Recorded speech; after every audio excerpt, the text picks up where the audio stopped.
ஏண்டி உன்னை நான் தெரியாம தான் கேக்குறேன். உன் கூட இருந்த உன் புருஷன் ராத்திரி நேரத்துல எழுந்து வெளியில போறான். அது கூட தெரியாத அளவுக்கு உனக்கு அப்படி என்னடி தூக்க வேண்டி கிடக்கு?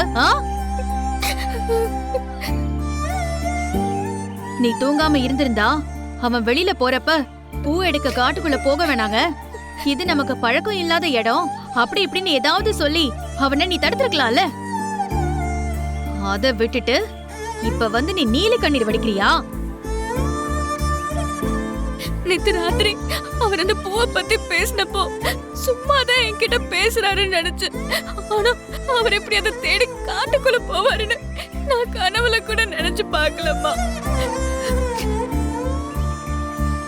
காலையில எழுந்திரிச்சு பார்க்கும்போதுதான் அவரு போன விஷயமே எனக்கு தெரிஞ்சது. அந்த அளவுக்கு உன் புருஷன் மேல உனக்கு அக்கறை. அவன் இருந்தா என்ன இல்லனா என்ன, உனக்கு என்ன வந்தது? சாவித்ரி, அவ ஏற்கனவே சேது நினைச்சு கவலையில நின்னுட்டு இருக்கா. இதுல நீ எதுக்கு அவ மேல கோவப்படுற? நீங்க உடனே இவளுக்கு சப்போர்ட் பண்ணிக்கிட்டு வராதீங்க. ஐயோ, கொஞ்ச நேரம் எல்லாரும் அமைதியா இருக்கீங்களா? சேதுக்கு என்னாச்சு ஏதாச்சும் தெரியாம பதட்டத்துல இருக்க.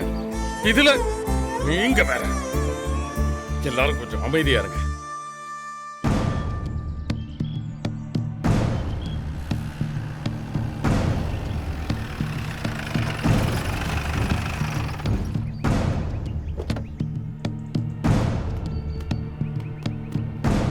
சார் வந்துட்டாங்களா? போலாம் சார். சார் ஃபாரஸ்ட் டிபார்ட்மெண்ட்ல வந்திருக்காங்க சார். சார் சார் உங்க பையன் எதனால காட்டுக்குள்ள போனாருன்னு நாங்க தெரிஞ்சுக்கலாமா சார்? அத நான் சொல்றேங்க ஐயா.